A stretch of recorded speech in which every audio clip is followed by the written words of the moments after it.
लखीमपुर खीरी जिले में आयोजित आजाद समाज पार्टी के राष्ट्रीय अध्यक्ष चंद्रशेखर आजाद की जनसभा ने राजनीतिक माहौल को गरमा दिया।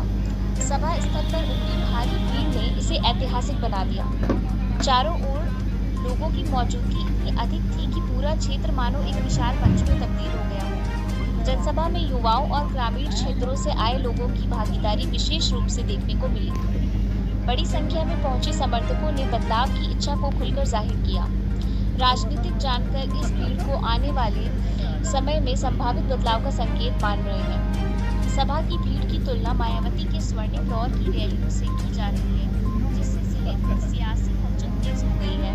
स्थानीय राजनीति में नए समीकरण बनाने की चर्चाएं भी शुरू हो गई। जनसभा के बाद जिले में चुनावी प्रभाव को लेकर चर्चाएं तेज हो गई। राजनीतिक विश्लेषकों का मानना है कि इस तरह की भीड़ आने वाले चुनाव में बड़ा असर डाल सकती है और पारंपरिक वोट बैंक में बदलाव की संभावना बढ़ती है। नमस्कार, मैं आपको बता दूं, लखीमपुर में आज आजाद समाज पार्टी के राष्ट्रीय अध्यक्ष चंद्रशेखर आजाद रावण का आगमन हुआ। उनके आगमन के साथ लखीमपुर की राजनीतिक सरगर्मियां अचानक से तेज हो गई। आजाद समाज पार्टी के राष्ट्रीय अध्यक्ष का उनके कार्यकर्ताओं ने बड़े उत्साह से स्वागत किया। मैं आपको बताऊं, यहां पर आने के बाद एकदम से जो लखीमपुर की राजनीतिक गतिविधियां हैं उनमें तेजी पाई गई और उनसे जब पूछा गया इस बारे में कि क्या ये आपका शक्ति प्रदर्शन है, जयंती के उपलक्ष्य में यहाँ पर एक कार्यक्रम कर रहे हैं और उसमें हम अपने कार्यकर्ताओं को एकजुट बनाने की तैयारी कर रहे हैं। हमारे कार्यकर्ताओं में बड़ा उत्साह है और उसके साथ ही हम विधानसभा 27 में जो चुनाव होने वाले हैं उन चुनाव में दलितों, अल्पसंख्यकों, पिछड़ों और इन सब को मिलाकर एक राजनीतिक मेरा जो उद्देश्य है उसको हम पूरा करना चाहते हैं कि उनके अंदर कितना उत्साह है, किस तरह से वो अपने लोगों को उत्साहित करने, एकजुट करने की कोशिश कर रहे हैं। राजनामा न्यूज के लिए अब्दुल कवि की रिपोर्ट। जेल में सड़ रहे हैं, आपके और नेताओं का क्या हाल किया है। ये अपने नेताओं की रक्षा नहीं कर सकते, आपकी मेरी रक्षा क्या करेंगे। इसलिए मैं आपको भी कहना चाहता हूं, डर कर वोट मत करो, अपने हिस्सेदारी के साथ वोट करो, स्वाभिमान सम्मान के साथ वोट करो। आजाद समाज पार्टी का दामन थानो और स्वाभिमान सम्मान के साथ अपनी वोट के अधिकार के साथ आगे बढ़ो। अगर आप डर कर वोट करोगे तो वही मिलेगा जो मिलता है। फिर मत कहना। प्यारे साथियों, मैं फिर कह रहा हूं, ये समय की बात है। 9 महीने का समय बाकी है। हो सकता है 9 महीने बाद ये नौजवान, ये सैलाब संकल्प लेके अगर काम कर लेगा तो हो सकता है हालात बदल जाएंगे और जिनको आज परमिशन नहीं मिल रही है उनकी परमिशन, उनकी सभा की व्यवस्था डीएम एसएसपी आके कराया करेंगे। मेरी बात का प्यारे साथियों, बाबा साहब का लक्ष्य था कि हम, जो मैंने पहले कहा कि हमारे दुखों को हमारे सिवा कोई नहीं मिटा सकता। आपके जीवन में जो गरीबी है, बेबसी है, लाचारी है, जमीन नहीं है, घर नहीं है, शिक्षा नहीं है, रोजगार नहीं है, तमाम परेशानियां हैं। ये सरकार इतनी देशी है कि बाबा साहब अम्बेडकर जी की जयंती 14 अप्रैल को आ रही है। आप अपने एसडीएम डीएम के पास जाना, थाने में जाना, इंस्पेक्टर साहब कहना कि साहब हम बाबा साहब की जयंती मनाना चाहते हैं।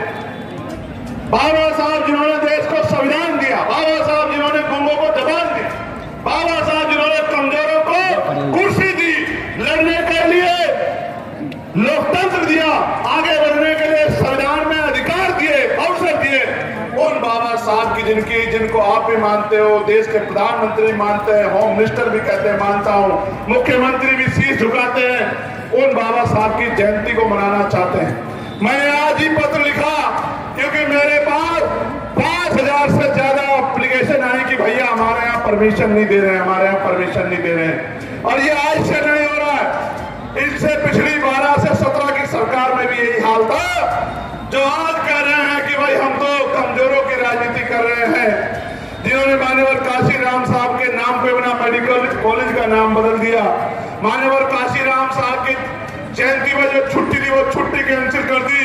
प्रमोशन में रिजर्वेशन का बिल फड़वा के कमजोर वर्गों के अधिकारी कर्मचारियों को खून के आंसू रुलाए। वो पार्टी भी कह रही है कि हम भी महापुरुषों का सम्मान करते हैं। प्यारे साथियों, तो परमिशन के लिए जाओगे तो आपको खुद ही पता लग जाएगा कि ये सरकार बाबा साहब अम्बेडकर का और आपकी भावनाओं का कितना सम्मान करती है। इसलिए मैं आपसे कह रहा हूं, और बाबा साहब की बात तो छोड़ो, अपनी बात तो छोड़ो, इनकी पार्टी में 2 दलित समाज के मंत्री हैं कैबिनेट के। एक ने कुछ दिन पहले कहा आगरा में कि साहब मैं 45 दिन से बैठी, 45 मिनट से बैठी हूं, कोई अधिकारी नहीं आया, कोई प्रोटोकॉल का पालन ही नहीं हो रहा। और दूसरे अभी आए थे एक और जगह पर और 45 मिनट तक कन्नौज में बैठे रहे और जिलाधिकारी दफ्तर में इसी की हवा लेते रहे और अपमानित होकर चले गए। तो फिर मजबूरी में फोन करने का दिखावा करते रहे। इस सरकार में दलित मंत्रियों की ये हालात है। जब इनकी सरकार में इनके मंत्रियों की इज्जत नहीं है तो आपकी क्या होगी, आप खुद ही समझ कर देंगे। और आगे बढ़ाता हूं, अभी काम पर झूठे करवा रही है सरकार और अधिकारी अपने नेताओं को खुश करने के लिए करवा रहे हैं। मैं आपको बताना चाहता हूं, ये गुंडागर्दी की सरकार का इलाज ये नीले झंडे वाले ही करेंगे। मेरी बात को आप याद, आज मस्जिदों पे है प्रदेश में 40 से ज्यादा विधायक, 10 के करीब सांसद और थप्पड़ लगा बहुत जोर के। आपने देखा था नहीं देखा था? उनकी गलती नहीं है। मैं दलित पिछड़ों को समझाता हूं, मुसलमानों की बात तो पीछे भी कर दो। मैं दलित पिछड़ों को समझाता हूं कि वोट आपका लेंगे और थप्पड़ भी आपको लगाएंगे। मेरी बात को आप याद है। और आज तक शायद कोई कार्रवाई नहीं हो पाई क्योंकि सरकार के मुख्यमंत्री के सजातीय लोगों का मामला है। तो फिर तो थप्पड़ दलित पिछड़ों को खाना ही पड़ेगा।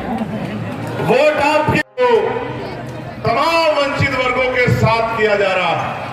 आपको याद है मैं लखीमपुर खीरी एक बार पहले भी आया था, याद है नहीं याद है बताओ?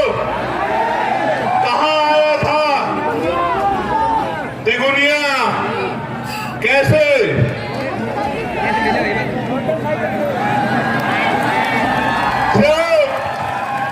सीतापुर से भी पहले पुलिस ने मुझे रोककर वापस कर दिया।